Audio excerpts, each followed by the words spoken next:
Pasti sering banget kan lihat judul berita kayak gini. Sengaja dirancang biar kita merasa tenang, penuh harapan, positif gitu. Tapi, pernah nggak sih kita berhenti sejenak dan bertanya, apa sebenarnya yang ada di balik angka besar dan kata-kata manis ini? Nah, kali ini kita bakal coba bongkar judul-judul bombastis kayak gini, lapis demi lapis, buat lihat apa yang mungkin sengaja nggak diceritain. 6%. Simpel banget ya, cuma satu angka, tapi seolah-olah udah merangkum segalanya. Angka kayak gini tuh emang sengaja dirancang biar nancep di kepala kita. Biar kita merasa semuanya pasti, semuanya maju. Gampang diingat, gampang di-share, dan ya kelihatannya kayak rapor bagus kan? Oke, sekarang kita bedah yuk. Pas kita lihat angka 6% itu, pertanyaan pertama yang harusnya muncul di kepala kita tuh, ini beneran target yang dihitung matang-matang pakai data? Atau jangan-jangan cuma harapan aja? Semacam ambisi politik yang dilempar ke publik. Soalnya, dua hal itu beda banget loh. Dan judul berita ya jarang mau repot-repot ngejelasin bedanya. Nah, buat menjawab itu, kita bakal pecah judul ini jadi beberapa bagian. Pertama, kita telusuri dulu. Dari mana sih optimisme ini datangnya? Terus, kita kupas tuntas apa sih makna pertumbuhan yang sebenarnya? Habis itu kita intip tantangan apa aja yang biasanya disembunyiin. Dan yang paling penting, di akhir nanti kita bakal punya semacam toolkit, alat bantu berpikir kritis yang bisa Anda pakai setiap kali baca berita ekonomi. Oke, kita mulai dari kata kuncinya dulu. Optimisme. Ini nih yang penting banget buat kita sadari. Optimisme dalam ekonomi itu bukan perasaan yang tiba-tiba muncul gitu aja, bukan sesuatu yang alami. Optimisme itu sebuah narasi yang sengaja dibangun. Definisinya kira-kira begini, optimisme ekonomi itu keyakinan kolektif. Gampangnya, kalau para pengusaha besar percaya ekonomi bakal bagus, mereka jadi berani kan buat investasi, buka pabrik baru, rekrut karyawan. Ujung-ujungnya apa? Ya ekonomi beneran jadi kelihatan membaik. Ini yang namanya self-fulfilling prophecy, ramalan yang jadi kenyataan karena diyakini. Tapi bahaya loh, karena kebalikannya juga bisa terjadi. Dan keyakinan ini jelas nggak turun dari langit. Ada yang memompanya, ada yang menyebarkan. Siapa? Ya, pihak-pihak yang punya kepentingan. Pemerintah, jelas pengen kelihatan berhasil. Lembaga keuangan, pengen kita berani investasi dan pinjam uang. Media, ya, butuh judul yang ngeklik.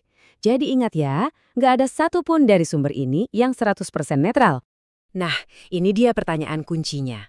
Begitu dengar kata optimisme, kita harus langsung bertanya, optimismenya siapa? Apakah optimisme seorang pekerja kontrak sama dengan optimisme investor di bursa saham? Kayaknya beda ya. Dan yang paling penting, siapa sih yang paling diuntungkan kalau kita semua bareng-bareng percaya sama cerita bagus ini?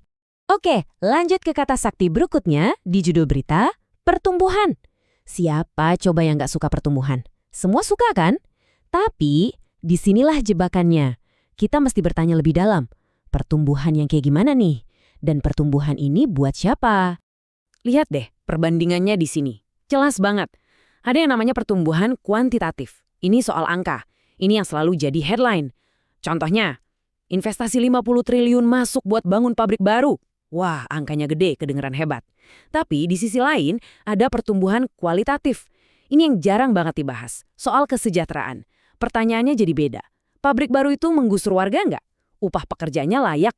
Limbahnya gimana? Nah, pertanyaan-pertanyaan ini yang mengukur kualitas hidup kita. Coba deh, jujur sama diri sendiri. Pas baca berita investasi 50 triliun tadi, apa yang pertama kali kepikiran? Angka nolnya yang banyak atau nasib orang-orang di sekitar pabrik itu? Seringnya sih, kita udah terbiasa, udah dikondisikan buat takjub sama angka-angka gede, dan jadi lupa menanyakan soal kualitasnya. Jadi gini, biar sebuah cerita kedengaran simpel dan optimis, biasanya detail-detail yang mengganggu itu, ya, disingkirkan dulu dari panggung. Nah, sekarang ayo kita coba mengintip ke belakang panggung. Lihat ada apa aja di sana. Biasanya ada 4 hantu yang jarang diajak ngobrol. 1. Ketimpangan. Pertumbuhan 6% tapi cuma dinikmatin 1% orang terkaya, itu bukan pertumbuhan namanya. Itu penumpukan kekayaan. 2. Keberlanjutan. Apa gunanya ekonomi tumbuh kalau sungai kita jadi tempat sampah dan udara kita bikin sesak nafas? Terus ada juga resiko global dan keandalan data. Ekonomi kita ini sebenarnya rapuh nggak sih? Dan angka-angka yang mereka kasih itu beneran bisa kita percaya gitu aja? Oke, jadi intinya gimana caranya kita bisa membentengi diri dari narasi-narasi kayak gini? Gimana caranya semua obrolan kita ini bisa jadi alat bantu praktis yang bisa Anda pakai sehari-hari?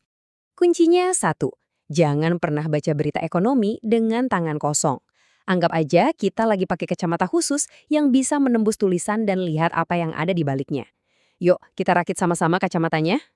Nah, ini dia toolkitnya. Cuma 4 langkah simpel yang merangkum semua obrolan kita tadi. Langkah pertama, selalu pertanyakan sumbernya. Siapa yang ngomong dan maunya apa? Kedua, definisikan ulang istilahnya. Pertumbuhan ini maksudnya apa sih? Ketiga, cari yang hilang. Informasi apa nih yang gak mereka kasih tahu? Dan yang paling jitu, selalu tanyakan, ini buat siapa? Kalau 4 langkah ini dijalankan, Anda nggak lagi cuma lihat angka 6%. Anda bakal lihat seluruh mesin di balik pembuatan cerita itu. Ujung-ujungnya, ini bukan berarti kita harus jadi sinis atau pesimis loh ya, sama sekali bukan. Ini soal kekuatan. Jadi gini, orang yang optimis buta itu gampang banget dimanipulasi. Tapi, orang yang realistis dan punya informasi, nah dia yang pegang kendali. Dia bisa bikin keputusan yang lebih cerdas buat dirinya sendiri dan orang-orang di sekitarnya.